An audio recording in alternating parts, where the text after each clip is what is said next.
This is Andy Purewal for Boxing News. I'm joined by Dave Coldwell over Zoom. Dave was probably not expecting to get that message off me this morning, yet here we are. Before we come on to the obvious, how are you? I'm good. I'm good. I'm really good. Yeah, a little bit tired. Saturday morning, I had a late night last night, but all good. I'm glad to hear you're well, and let's obviously jump straight into it. Last night, we saw Tyson Fury overcome Francis Ngannou via split decision. It's certainly divided opinion as to who people Mm. felt had done enough to win. A lot of support for Mr. Ngannou on the back of the fight. But what was your immediate thoughts and reflections on what you saw? So I didn't watch it live. I was out. My daughter was DJing, so I was out last night. Got back. Well, while I was there, I just looked at my social media and I saw a picture of Fury on the floor. I was like, "What? Eh?" Honestly, I couldn't believe it. I was like, "No way!"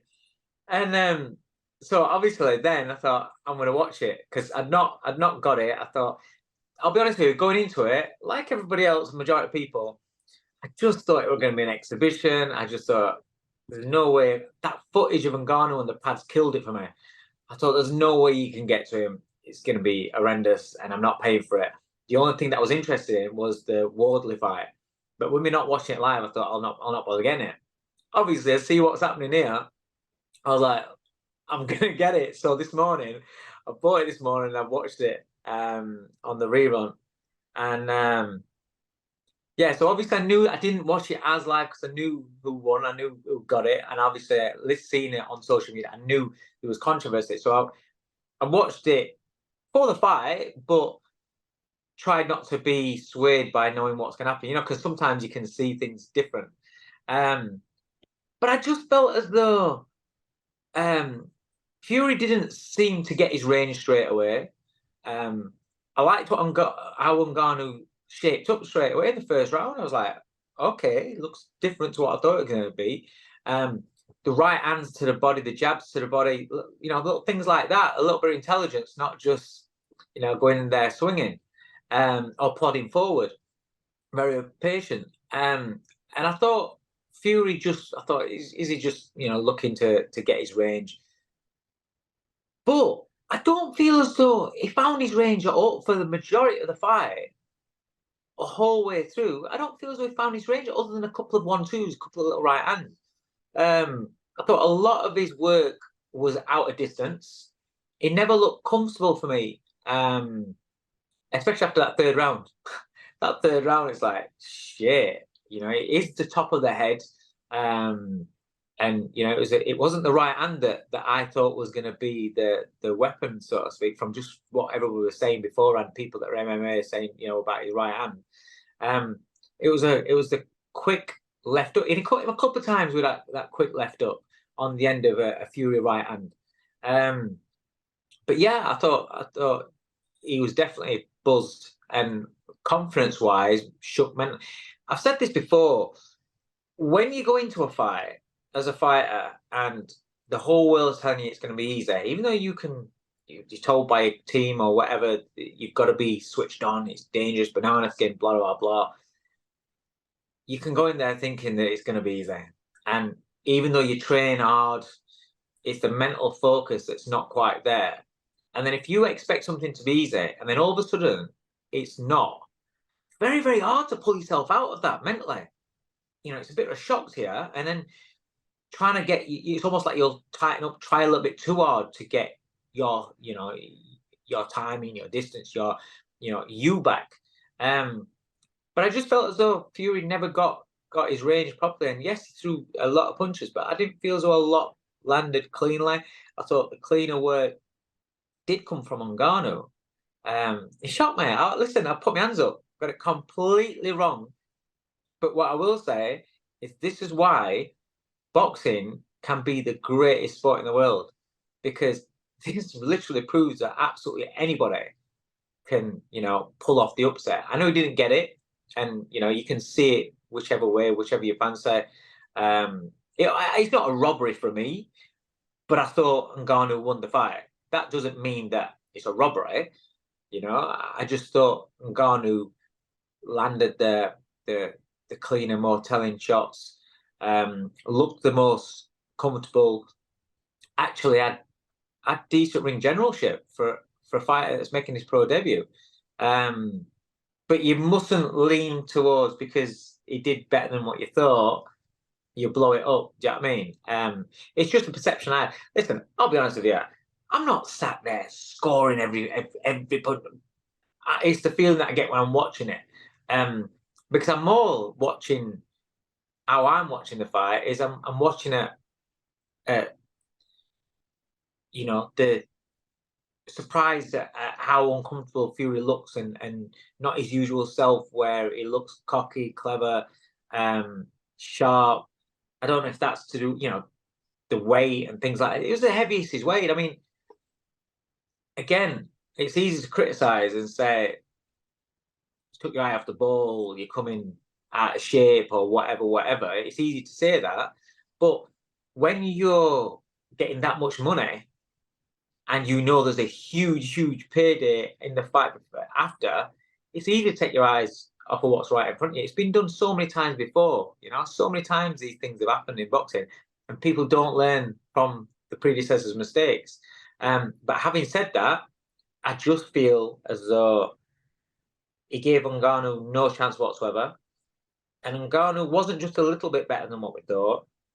He was a lot better than what we thought. And for me, it's a shame he's actually, I think he's 37. It's a shame he's 37, because I would have loved to see what he could do, if he had a few more years left, From a confidence perspective, Dave, obviously Tyson's always been very confident in whatever he's done with his career.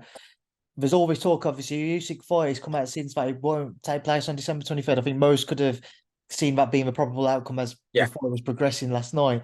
But do you believe that it would be the right move to go into that at some part in the early stages of next year? Or do you think Tyson maybe needs one fight just to kind of get some momentum back? Or Oh, come on, it's Tyson Fury. How many fights does he have where he's fighting guys that he's expected to look great against, that aren't on his level, and he goes in there and looks like shit? What's the guy's? Is it Schwartz or something like that? Or Wallin at the time, never looked great. He's been in fights where he's expected to go in there and this guy's not in his level, and he kind of like drops his level. You can't do that with Fury. I think he's one of these guys that needs to have that motivation. And also, I'll go back to the whole lifestyle money thing. These guys that are making unbelievable amounts of money, I don't care what they say, it takes a huge character to have the same level of discipline, motivation, and drive in training, outside the gym, things like that, not sticking your hands in bag of crisps and stuff like that. It takes a huge level of motivation and drive to stay on the same track as what you did was when you were skin. This is why, for me, people like your De La Hoya's, your Mayweather's. Mayweather's a great example. People that have stayed at the top for a decade and been at that level, always in that shape. Bernard Hopkins, right on into his later years and everything. That's a different kind of mentality. And going in against somebody, a warm-up fight, a confidence, he don't need a confidence, but he needs the biggest fights out there to have that motivation, and then you see the best out of him. The question is more of the career that he's had. It has been a long career, a lot of training camps. That's what, and I don't imagine he gets it much in sparring and stuff like that, because of the level that he's at. But you've got to think as well, the fights that he had with Deontay Wilder, we look at and we kind of like remember as being great performances, and all, he wiped the floor with and things like that. Yeah, he did in the second one, but the first one, was he won. For me, he won the fight without doubt. But he had a heavy knockdown. The third fight was one of those, just an absolute hellacious ding dong. Are these sort of nights catching up on him, along with age, and other things?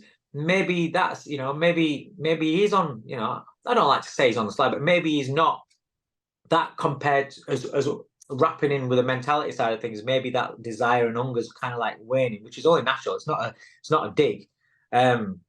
Is all this going into the pot, and we're seeing where Fury's just interested in the big fights, you know, the big jeopardy fights where some people are going to think he's going to get beat. You know, I think they're the ones where people like him, that's where you see you get back. Look at him against Klitschko, look at him against Wilder. The fights where people expect him to get beaten, they're his best performances. On the Francis Ngannou note, obviously there's been a lot of talk over social media what people would like to see him do next if he sticks to boxing. Yeah, I've seen everybody mentioning the other top contenders, your Wilders, your Joshuas, Zhang Jilai, amongst others. How do you think all of them? all of them? So how do you think he fares with them? It's hard to say because you have to remember last night he was a surprise package. The surprise is gone now, right? Fury's kind of like the ultimate guinea pig because he was going in there against a guy that looks terrible. We only know him from the MMA. Never seen anything from boxing. Looked terrible on the pads. Looked so slow, cumbersome. So that is the perception, and that is why I didn't think he had a chance. I didn't think before. I'm thinking Fury's going to be able to do the rope-a-dope shit with him. You know, when Fury just knocks and messes about on the ropes with him, just plays with him. I thought he'll be able to do that and see everything and pick counters. The fighter that I saw in round 1 and then beyond wasn't the guy that I saw on the pads.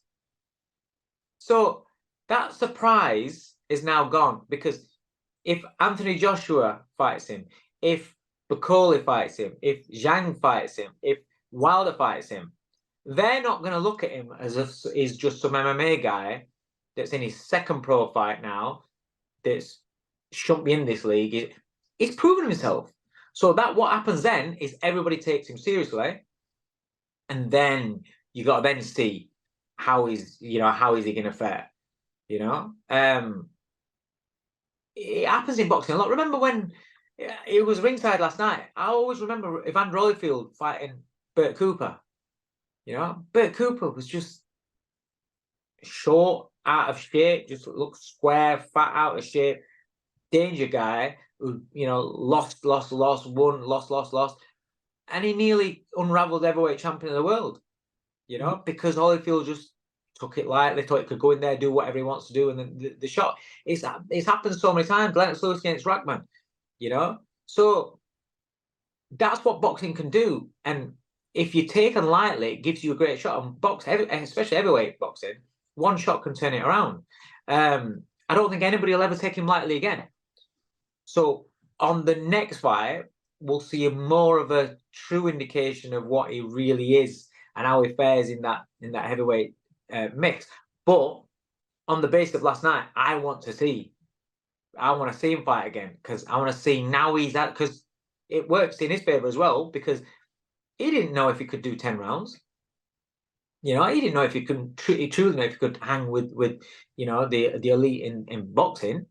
What I did say before is I knew that he wasn't ever going to be afraid, intimidated, because this guy faces kicks, forearms, and all sorts of shit in that cage. So he's never going to be afraid of somebody with some bigger gloves on than what he's used to. So I knew the fear factor wouldn't be there, and he wouldn't succumb under the pressure. But he performed so much better than what I thought. Just the intelligence of him, and so taking that away is going to make him a better fighter. Knowing he can do the 10 rounds is going to make him a better fighter.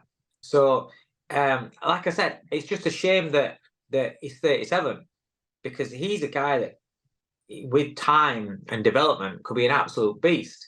What I will say as well is the interview with Fury in the ring after, when he said he's been out 11 months and he was ring rusty and yeah, you can see it. And this is a problem with boxing, is the top guys aren't fighting often.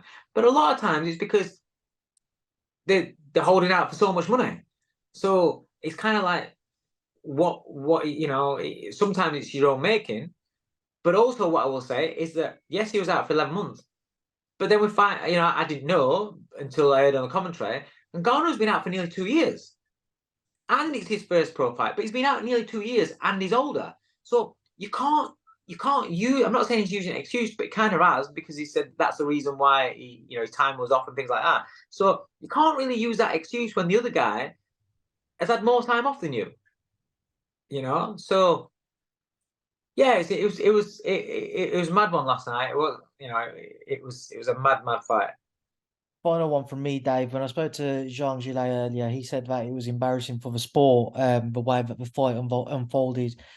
Just your thoughts on that? Do you understand? Do you echo any similar feelings? When you saying about this thing where people are always so quick to down fighters and down the sport, it's embarrassing for the sport.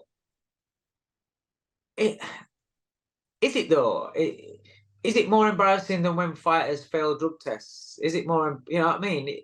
There's a lot more things that are embarrassing for the sport. There's a lot more things like where something is a real controversy, not controversy, but a blatant robbery with 3 judges around there. That's more embarrassing for sport. This, for me, although going into it was an exhibition, you can't turn it round and say, "Oh, people say an exhibition. Look at what it is now."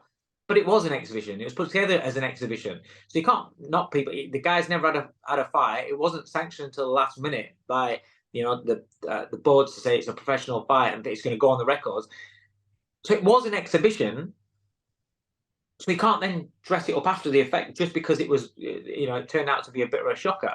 But is it embarrassing, or does it just, once again, say to everybody, no matter what you think before a fight, that A is going to beat B. A is going to wipe the floor with B. B has got absolutely no chance. No matter what you think, this sport can throw up something that you do not expect and can shock the shit out of you. And I think that in itself adds to the sport, where it's not predictable. It's not just who's going to win all the time, because too many times we get that. No, I don't think it's embarrassing the sport. If you, I don't know. I think it's probably embarrassing to Tyson Fury, because his ego and the way he holds himself, the greatest ever, and all that sort of stuff. That's just taken a real kicking last night. But at the end of the day, the embarrassment is going to go home to his family, chill with his kid and his missus, not give a shit about everybody else. And when the check clears and he looks what's in his bank account, is he going to be embarrassed anymore? Is he fuck? So I don't think it's an embarrassment to the sport. Dave, it's a pleasure to catch up with you. I appreciate you jumping on this Sunday when you've had a busy morning. I'll speak to you soon. I'm sure I'll see you on the circuit at some point as well. So thank you for speaking to me. Cheers, mate. Nice one.